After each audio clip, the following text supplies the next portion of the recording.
यही है कि हम अपनी ईद की खुशियों में मसरूफ हैं, जबकि हमारे भाई कफन में लिपटे पड़े हैं। नाज़रीन, अगर हम आवाम की बेहिसी की बात करें तो हमारा किरदार भी तमाशाइयों से कम नहीं है। हम रोजाना सोशल मीडिया पर फलस्तीन की वीडियोस देखते हैं, दिल दहला देने वाली तस्वीरें शेयर करते हैं, कुछ देर अफसोस करते हैं, फिर अपनी जिंदगी में मगन हो जाते हैं। क्या हमारी जिम्मेदारी बस इतनी सी है? क्या सिर्फ एक पोस्ट लगाने से, ये चंद लम्हे अल्लाह मदद करे कह देने से गजा के मजलूमों की हालत बदल जाएगी? नहीं।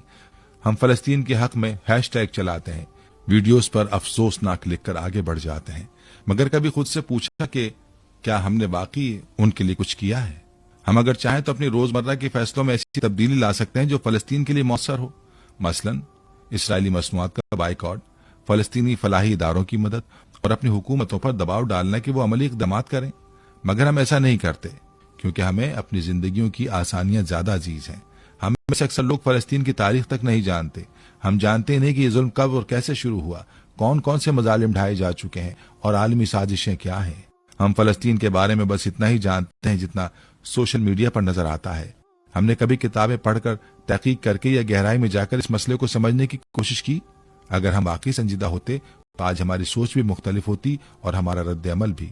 जब हम ब्रांडेड कपड़ों की खरीदारी में मसरूफ होते हैं तब गजा में किसी का घर मलबे में बदल चुका होता है। जब हम महंगे जूते, परफ्यूम और तोहफे खरीद रहे होते हैं तब गजा में एक बच्चा जख्मी हालत में अपनी माँ को तलाश कर रहा होता है।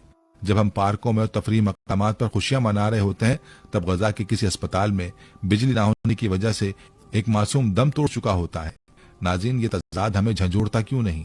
क्या हम वाकई इस बात पर यकीन रखते हैं कि मुसलमान एक जिस्म की मानिंद है? अगर हमारा दिल गजा के बच्चों के साथ नहीं धड़कता, अगर हमारी आंखों में उनके लिए आंसू नहीं है, अगर हमारा हाथ उनकी मदद के लिए नहीं बढ़ता, तो फिर हमें खुद से ये सवाल करना चाहिए कि क्या हम बेहिसी की इंतहा को पहुंच चुके हैं?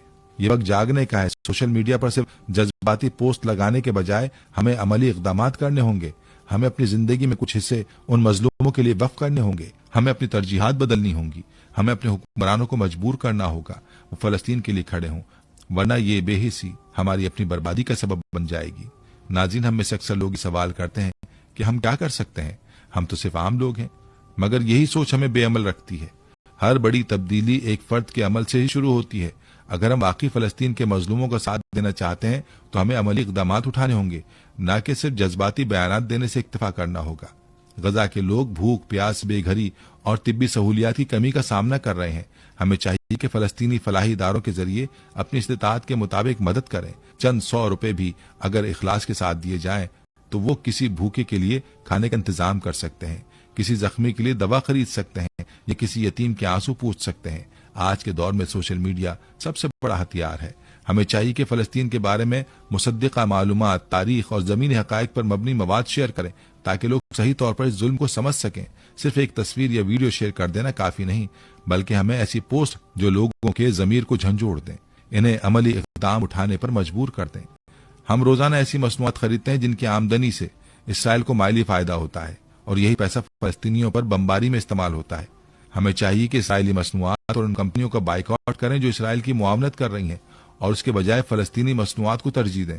अगर दुनिया भर के मुसलमान मुत्तहिद होकर बाइकआउट करें तो ये इसराइली मईशत पर जबरदस्त असर डाल सकता है। अगर हम ये 3 इक़दामात भी ईमानदारी से शुरू कर दें तो ये फलस्तीन के लिए एक मजबूत आवाज बन सकते हैं। ये वक्त जबानी हमदर्दी का नहीं बल्कि अमली इक़दाम का है। क्या हम वाकई तैयार हैं अपनी जिंदगियों में ऐसी तब्दीली लाएं जो गजा के मजलूमों के लिए उम्मीद बन सके, या हम फिर सिर्फ एक पोस्ट लगाकर अपनी जिम्मेदारी से सुबुकदोश हो जाएं? फैसला हमें करना है।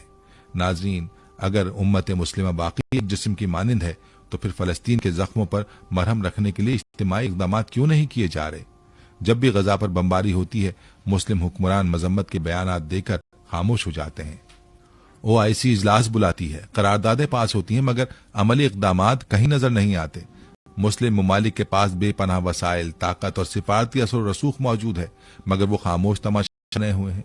अगर मुस्लिम दुनिया वाकई फलस्तीन की आज़ादी चाहती है तो उसे जबानी बयानात से आगे बढ़कर अमली इक़दामात उठाने होंगे। इसराइल से सिफारती ताल्लुकात खत्म किए जाएं और उन ममालिक पर दबाव डाला जाए जो इसराइल के साथ तिजारत और सिफारती ताल्लुकात बढ़ा रहे हैं। इक़्तिसादी बाइकआउट के जरिए इसराइली मईशत को नुकसान पहुंचाया जाए, क्योंकि इसराइल की जंगी ताकत का बड़ा हिस्सा मगरबी सरमायाकारी और मुस्लिम ममालिक से होने वाली तिजारत पर मुनहसिर है। फलस्तीन को अस्करी और दिफाई मदद फराहम की जाए ताकि वो अपनी सरजमीन का दिफा कर सकें। इसराइली और इसराइली जारहियत का मुकाबला कर सकें। आलमी सतह पर फलस्तीन के हक में मजबूत सिफारती मुहिम चलाएं ताकि अक़वाम मुत्तहिदा और दीगर आलमी फोरम्स पर फलस्तीन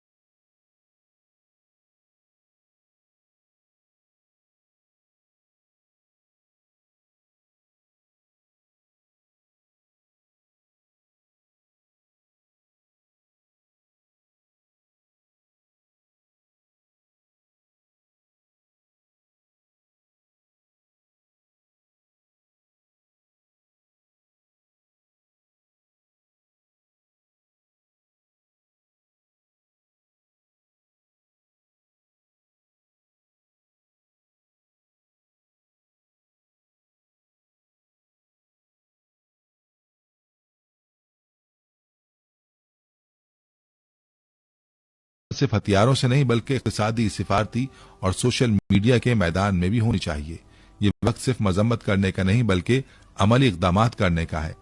अगर आज भी मुस्लिम हुक्मरान खामोश रहे, OIC बेअमल रही और मुस्लिम अवाम बेहिस बनी रही तो याद रखें ये जुल्म सिर्फ फलस्तीन तक महदूद नहीं रहेगा।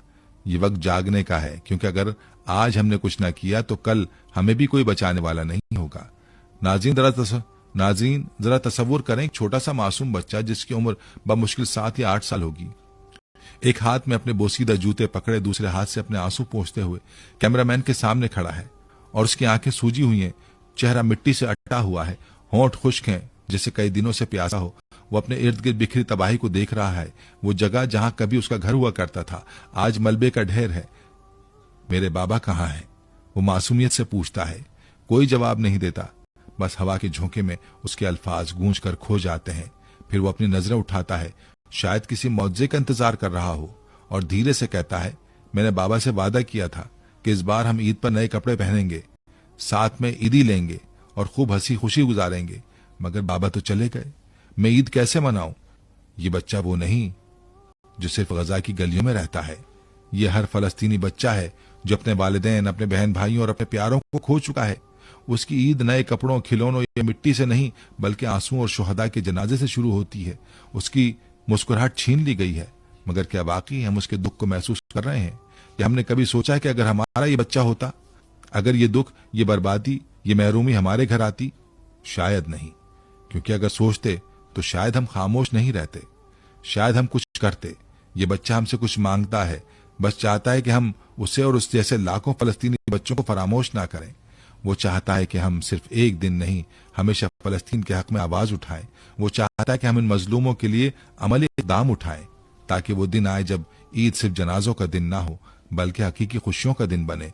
ये बच्चा हम सबसे सवाल कर रहा है, क्या हम वाकई उसके आंसू पूछने जा रहे हैं?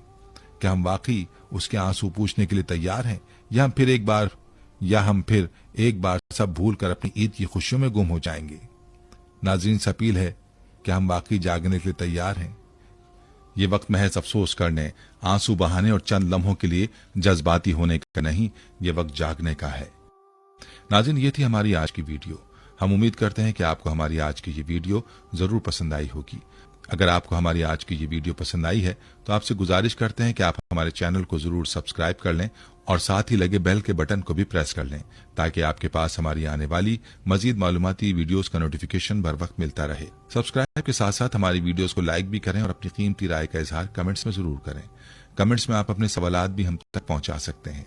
अल्लाह ताला आपको अपने हिफ्ज़-ओ-अमान में रखे। आमीन।